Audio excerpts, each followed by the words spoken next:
The second day of training camp with pads for the Seattle Seahawks saw them make one move off the field, and that is the team signed rookie Thor Griffin, nose tackle, and they waived rookie Justin Rogers. This is D. Hall and Aiden Garden, DC coordinator.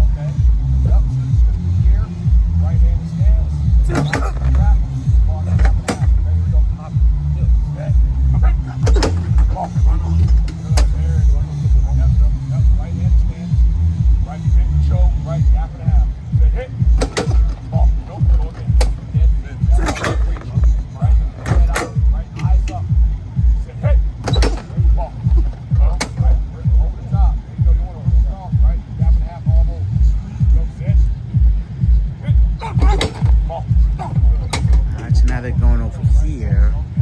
I think they're going to work on the movement.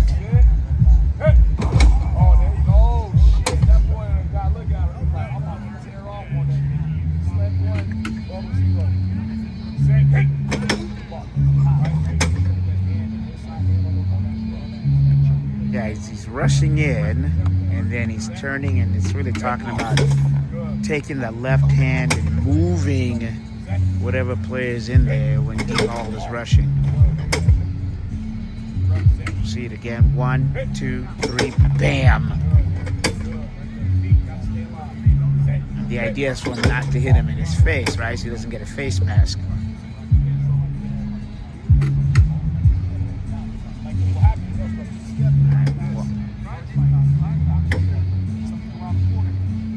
wants it to go inside. He's inside, he's going to go left, and then he's going to turn right. 1, 2, 3, bam. Right, left.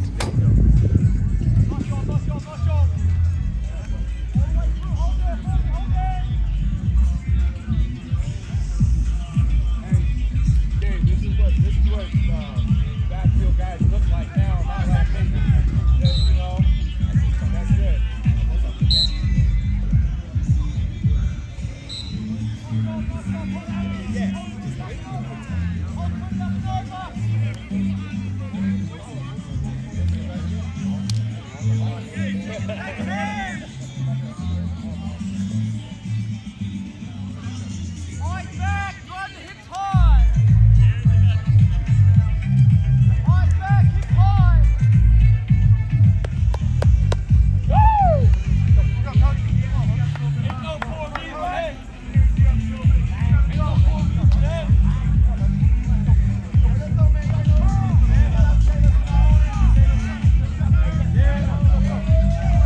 Offense, and I gotta say, even what McDonald said yesterday, he's looking to see a bounce back from the offense. So I'll cover that later in the report, but that's one of the themes of practice today. How does the offense bounce back? If they do. Delta, delta, delta. You got the 3. Delta, delta, delta.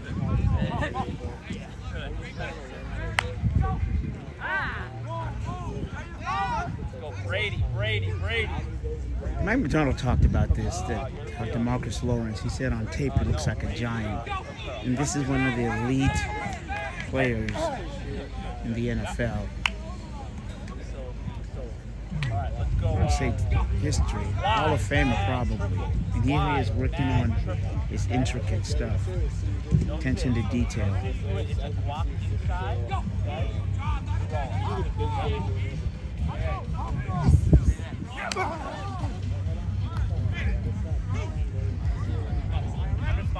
Out here. Tank. Boy Murphy joins the party.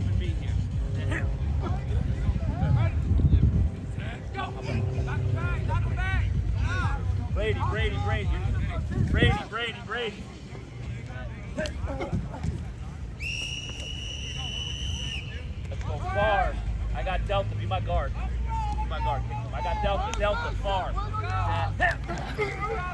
Okay, got the space taken. Good. Push back, there you go. There you go, Lonnie. There you go. Hey, just don't get too lateral. This drill is just working on shedding the blocker. See that? And keeping an eye on it, trying to get to that ball.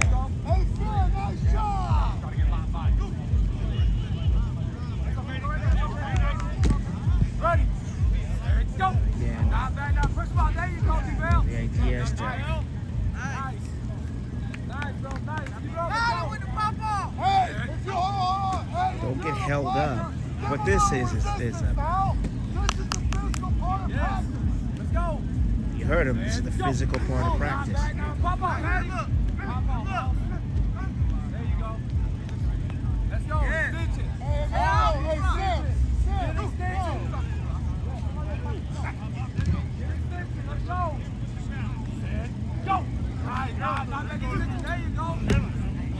Hey, hop ball. Ready? Go! Knock him back, pop ball. See the rook aim and worry.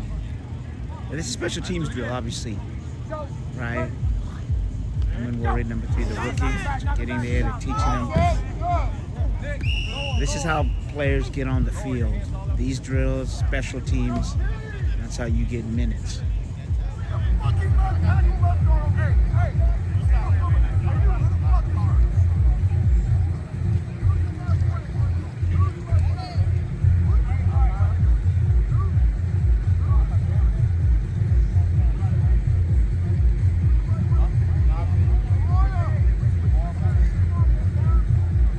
Special teams, obviously.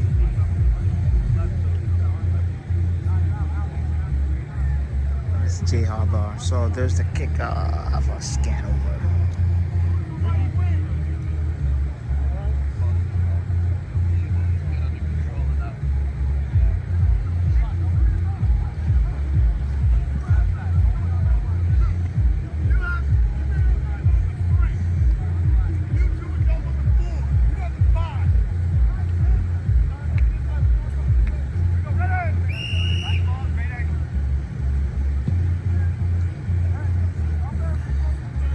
There's a kick, and there's a coverage.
You think you can go out there and push him?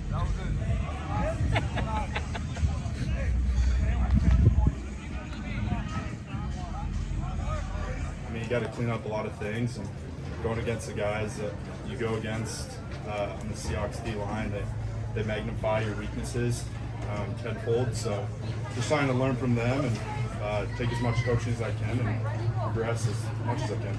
What have you learned just from the first day of pads going on until today, the one-on-one pass rush, or even before the pads day?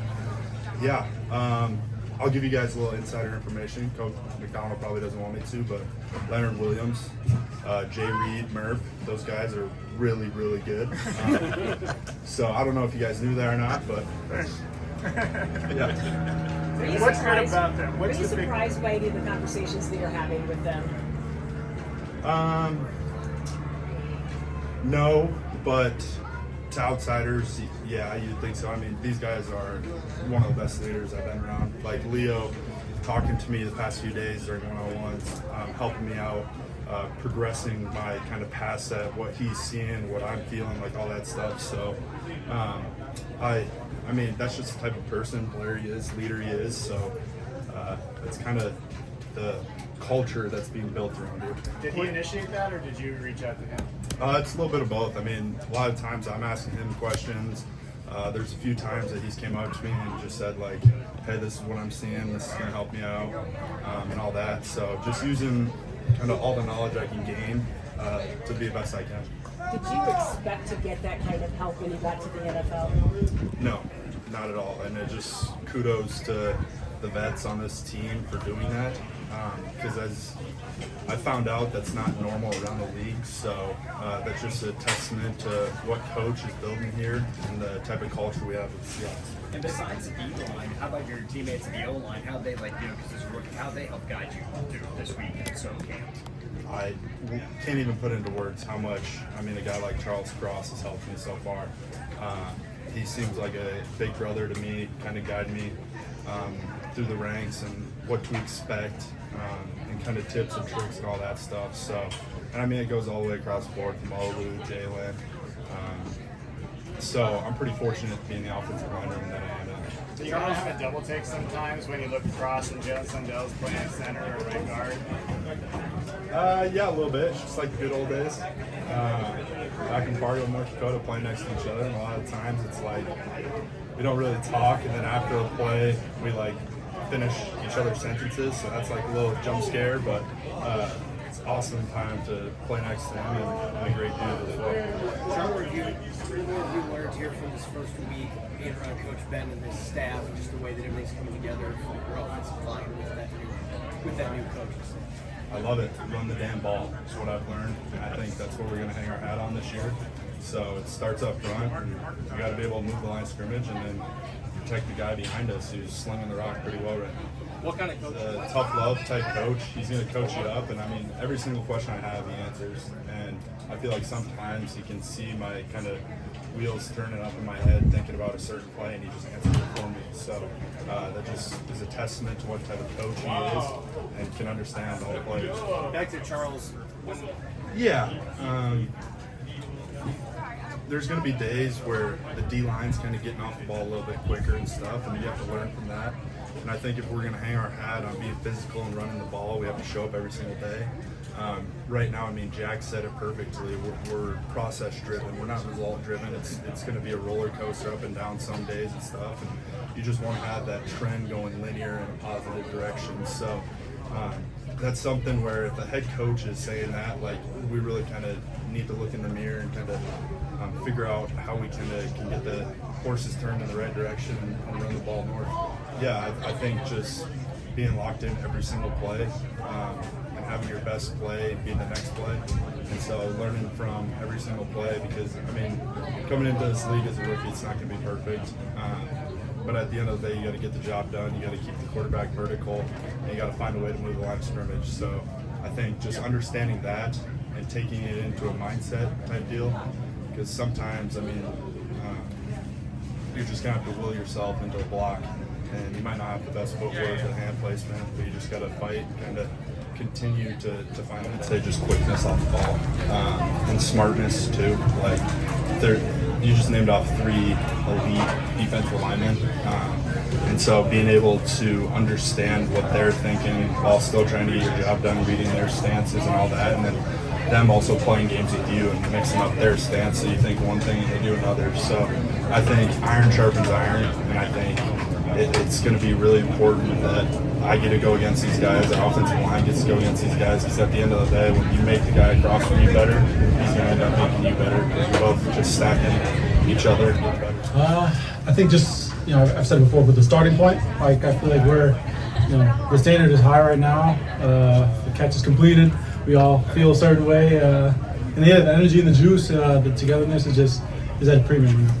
How have you seen the progress of Nick Iwari so far here this first week of camp? You see the pick 6 yesterday. Seems like he's flashing more by day. Yeah, I think he has the ability to flash, and it's just continue to grind, continue to build. I think he's been incredibly humble in this process so far. He's been a great rookie in our room, and he's just learned how to be a pro. And so we're going to keep throwing a lot at him, because we're going to need him out there this year.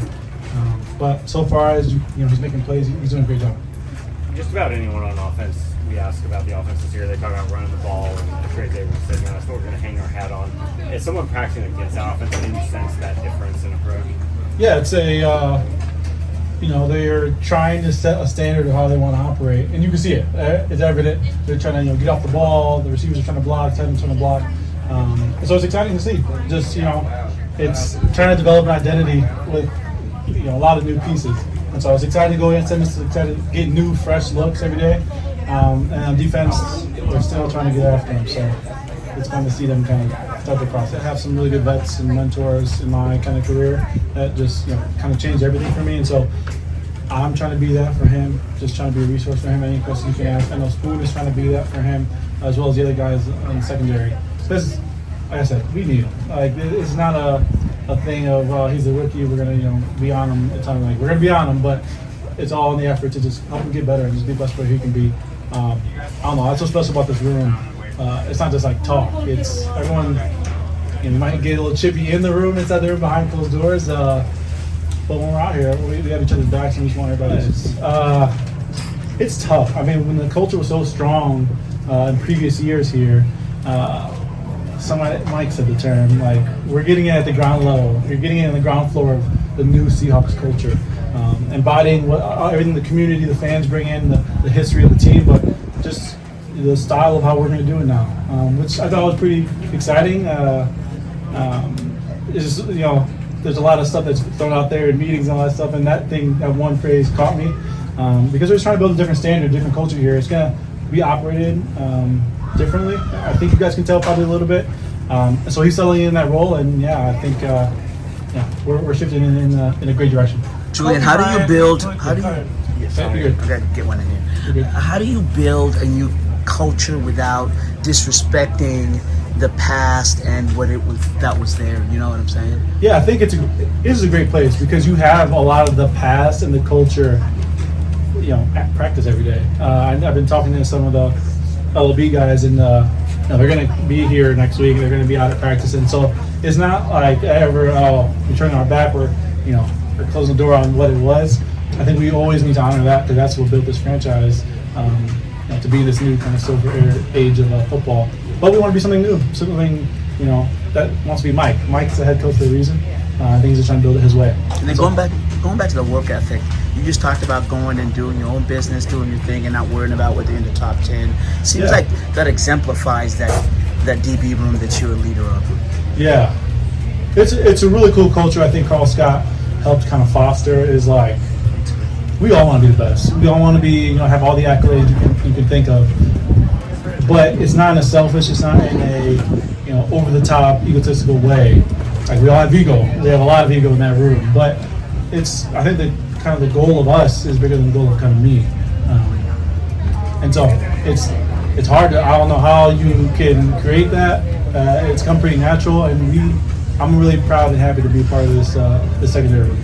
Okay, there you go. Some B-roll and then some snippets from rookie Gray Zabel and also Julian Love, and both of them talking about leadership. That is Julian Love speaking to the defensive back room and what he provides, and also Zabel just saying that how some of the OGs on the offensive line and also on the defensive line, Leonard Williams and DeMarcus Lawrence, were actually giving him some, teaching techniques on the side during drills. And yesterday, the offense was dominated by the defense, and today the offense had some fight back.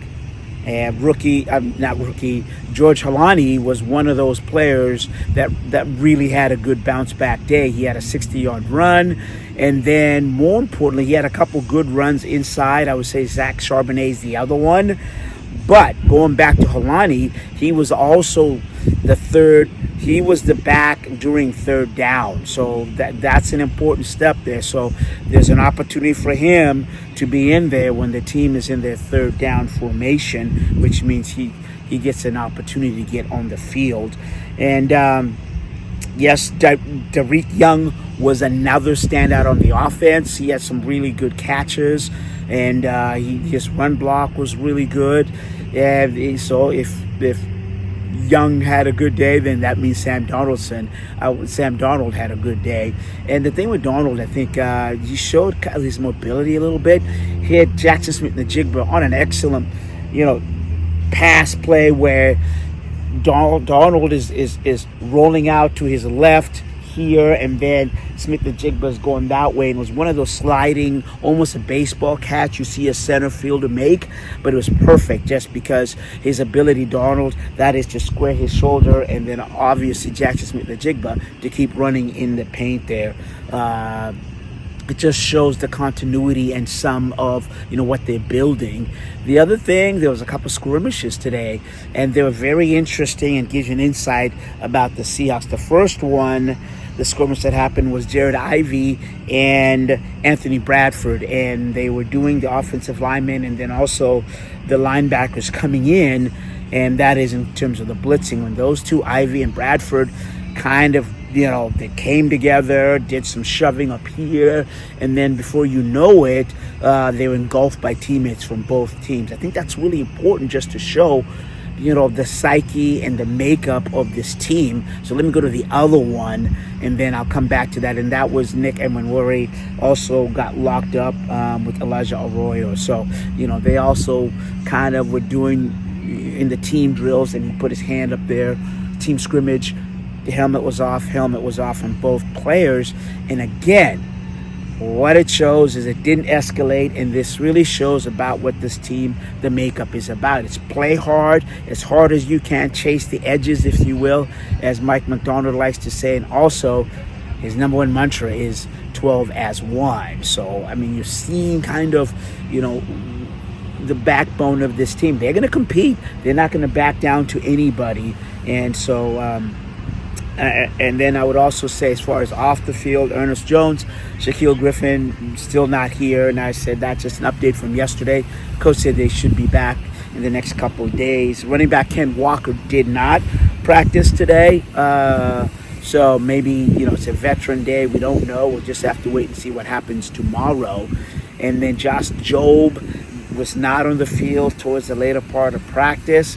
Don't know if he tweaked something, or I don't know. We'll just have to wait and see tomorrow. But I'll do some work on that. From the VMAC in Renton, I'm Osvita Maria from the CascadiaSports.net reporting. Yes, the hat is back. Thank you for listening. Thanks for watching. Thanks for subscribing.